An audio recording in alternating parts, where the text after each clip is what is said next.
Hello, welcome back to my channel, The Brokenhearted Homesteader, and today we are going to tackle something tough because it's Thursday, but lucky for you, it's not a tough topic for you to consider, just tough stuff for me to do today.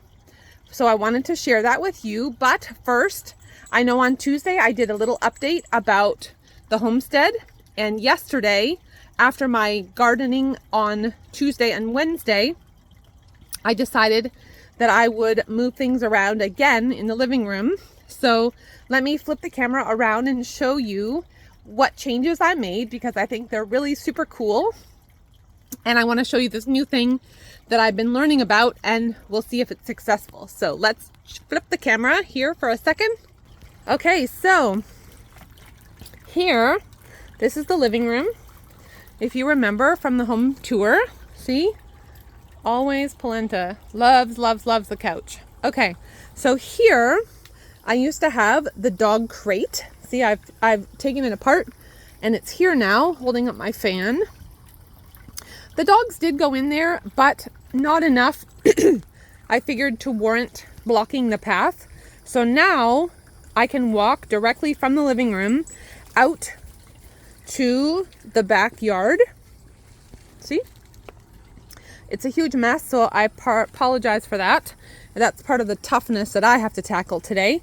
So I did some gardening on Tuesday and Wednesday, and this is what I came up with. I've been learning about tower gardens, and of course, trying to do this on a budget, we needed to make some different changes to make it work for my situation. So these is all recycled stuff that I was able to use, and hopefully it will be successful. So the idea with a tower garden is that you have an outer part and then you have an inner part to the tower, and down the inside of the tube here you put all your compost material. So all my compost, the rabbit manure, all of this stuff goes down in there, and that's what feeds the nutrients to all the plants. And then I've put just wood chips. It's free. I can get a whole bundle, a whole dump truck full free anytime I want using Chip Drop. So that's something in case you guys might be interested. It helps both the arborists and obviously me as a gardener. So if you need some free mulch, now you know where to get it. So I also, because I go to Panera every day, I get these cups intentionally. Otherwise, I would just take my own personal containers, but I knew that I wanted to do this project. So I've been asking Panera to give me a cup, and I've been saving all the cups so that I could start this project. And I had enough to get started, so I decided to start. So here we have, this is romaine, and these are peppers. This is garlic chives right here. And we have, let's see what else. We have lettuce. Oh, look at the baby lettuce. Just starting to sprout. Oh my gosh, I'm so excited. And then these are peppers too. Around the back, we have one tomato plant. We also have an onion. Oh, I forgot to tell you the most amazing part, right? So I decided to put it, totally forgot I did this. I put it on a turntable, like one of those Lazy Susan things. But then I put these plants in the way, so now you can't even see. Let me move the plants. There's my other tomato that's not looking so happy at the moment. But look, spin, spin, spin, right? How cool is this? So now this tower is going to be salad, basically. So anything on this tower will be used for my salad. And so this way I just spin the tower around.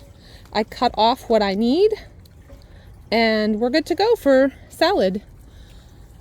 So I think these are tomatoes, but they're not looking so good. They might need some more water. Anyway, so this is my tower garden experiment on a turntable. And I'm super, super excited. I also need to add, I went looking in the garden, but I couldn't find any worms. So I think my chickens have been having a field day with the worms. So I might have to buy some. I'm still hopeful that I can dig down deep enough and I can find some, because I'm sure they're there. I just have to get to them before the chickens.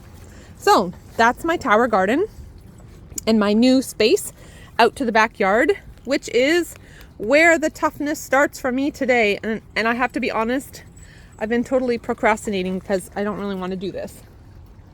But it has to be done. It's really, really important. So let me flip around again.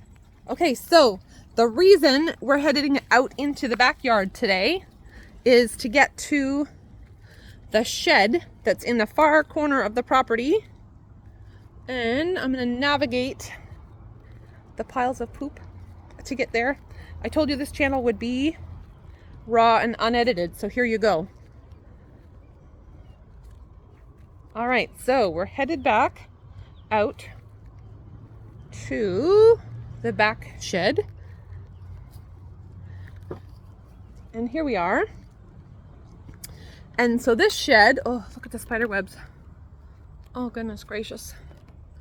I really don't like spider webs. Okay, so this shed, so you can see the spider webs right there. Ugh. Okay, this shed has been here for, oh, I don't even know, maybe 10 years. And as you can see, everything's grown up around it. I never, ever, ever go in here because it has painful memories in there.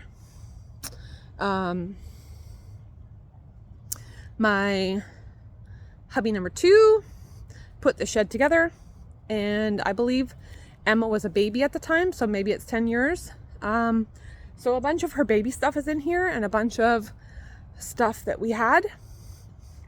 So I just do what I normally do and stick my head in the sand like an ostrich and do nothing about it.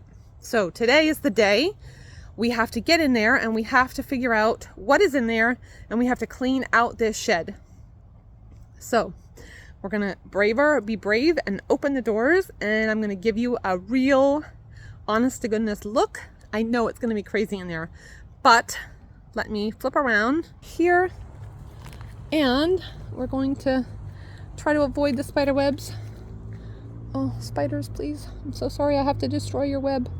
You have to go over here though. All right, gonna just relocate, little buddy. Relocate over that way. All right. Okay, so here we go. Oh, goodness gracious. This is real, guys. This really, really, really grosses me out. So much for being a big, honest to goodness homesteader, right? I'm not a fan of dirt and bugs. Lots of bugs.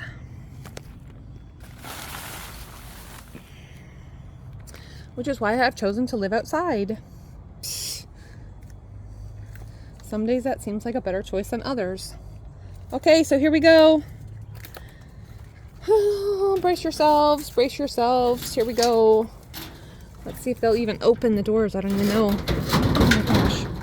Oh, there's a big bug on me already. Oh, Lord. Okay. Okay. We can do this. I can't even open the doors. Shoot. Okay. There we go. Okay, we're taking a peek. Oh, disaster, disaster, disaster zones. Okay. All right, so that's enough of a peek as you're gonna get. Ay, ay, ay. Okay, guys, so wish me luck. I have got a lot of work to do, as you can see.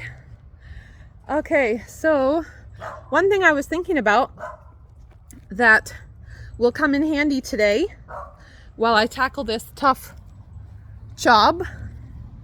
When I was a little girl, my grandma, my dad's mom, who we didn't get to spend, we spent more time with my mom's family, but my grandma on my dad's side, my grandfather on my dad's side passed away unfortunately when I was a baby, so I have no memories of him. But my grandmother came to live with us for a little bit, and while she was living with us, one thing she always had me do was untangle her knitting, because her balls of knitting yarn would always get tangled up. So it was always my job And I don't know even why, like today's kids probably would just say like, heck no, I'm not doing that, and just refuse to do it, right? But it wasn't like that when we were kids. We were asked to do something and we just did it. So anyway, yeah. So that was my job, to untangle all the knots in her knitting yarn. And I've been thinking about that so much lately, because that really was a monumental thing in my life. And it taught me perseverance and endurance. And I really think about that quite a bit, especially on the homestead, because you can't just give up when something's hard. You have to grit your teeth and just keep going. And those hours and hours and hours spent on knotting string and being so careful to find the end and weave it through and get all the knots out really are coming in so handy now, as I tackle a lot of tough jobs that I may not necessarily want to do, but that need to get done on the homestead. So like today, we're going to tackle this big shed, and the faster that I can get this tackled, the faster I will have a nice clean shed where I can store some things that need to be stored, because the goal is to make sure that all of the valuable things that are important to me, like family heirlooms and stuff, I have actually my grandmother's, same grandmother, her china cabinet, and I don't want that to be destroyed by any means, so it's not out on off-grid homestead with me, and so I do need a place to store it safely. I think a big black fly just bit. Oh, did it bite you too? Yeah, hello? You're saying hello? Hello? Say hi. Say hello to the people. Hello. Hello, YouTube family. Okay, so I'm gonna go and get to work, but think about that, about how we deal with tough times and how we deal with things that are tough. And hopefully you will find it interesting, this video. And hopefully if you're experiencing a tough time, you can think about me as a little girl untying all those knots, and you will find a little bit of extra strength inside yourself to persevere with whatever life has thrown your way today. So thank you so much for watching. I really appreciate it. Thanks for the comments and the love, and I will talk to you again soon. Bye for now.